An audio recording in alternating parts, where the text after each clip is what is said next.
Hi అండి, welcome to Shivani kitchen. నేను మీ శివాని. ఈరోజు నేను హోటల్ స్టైల్ టిఫిన్ బోండాని ఎలా చేయాలో చూపిస్తానండి. ఈ బోండాలు లోపల మెత్తగా ఫ్లఫీగా చాలా బాగుంటాయండి. నేను చెప్పిన ప్రాసెస్లో ట్రై చేసి చూడండి. రౌండ్గా వస్తాయి, టేస్టీగా ఉంటాయి. ఇప్పుడు మనం బోండాలని హోటల్ స్టైల్లో ఎలా చేయాలో చూసేద్దాం రండి.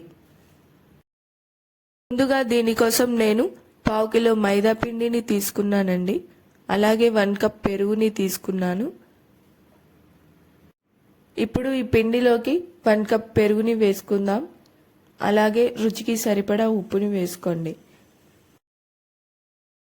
ఉప్పు వేసుకొని పిండిని మొత్తాన్ని ఒకసారి కలపండి. పెరుగుని పిండిలో కలిసేలాగా బాగా కలుపుకోండి.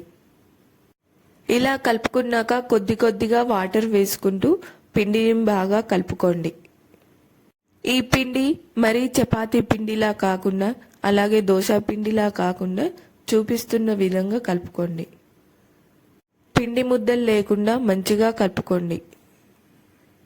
ఈ పిండిని ఓవర్ నైట్ లేదా 8 గంటల పాటు పక్కన పెట్టుకోండి. చూడండి, 8 గంటల తర్వాత ఎంత చక్కగా పులిసిందో పిండి అనేది, బబుల్స్ ఎలా వచ్చాయో. ఇప్పుడు ఇందులోకి 1/2 టేబుల్ స్పూన్ సోడా ఉప్పుని వేసుకోండి. అలాగే ఇందులోకి సన్నగా కట్ చేసి పెట్టుకున్న ఉల్లిగడ్డ ముక్కలని వేసుకోండి. అలాగే సన్నగా కట్ చేసుకున్న కరివేపాకుని కూడా వేసుకోండి. కరివేపాకు వేసుకొని ఒకసారి పిండిని మంచిగా కలుపుకోండి. చూడండి, ఇలా ఉండాలండి పిండి టెక్స్చర్ అనేది. బోండా షేప్ అనేది మంచిగా రావాలంటే పిండిని చూపిస్తున్న విధంగా కలుపుకోండి. ఇప్పుడు స్టవ్ పై ప్యాన్ పెట్టుకొని ప్యాన్ వేడయ్యాక ఆయిల్ వేసుకోండి.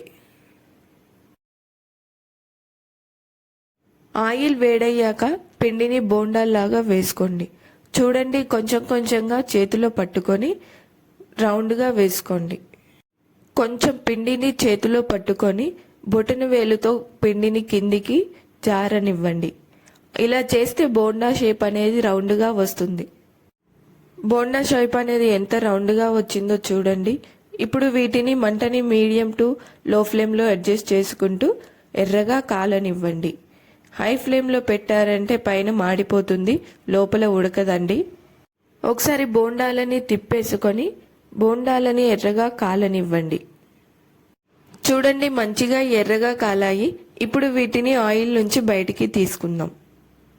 ఇంతేనండి, బోండాలని మనం చాలా సింపుల్గా చేసుకోవచ్చు. లోపల మెత్తగా స్పాంజీగా చాలా బాగున్నాయండి బోండాలు. ఒకసారి మీరు కూడా మీ ఇంట్లో ట్రై చేసి చూడండి. చూడండి, బోండా మనకి ఎంత స్పాంజీగా వచ్చిందో.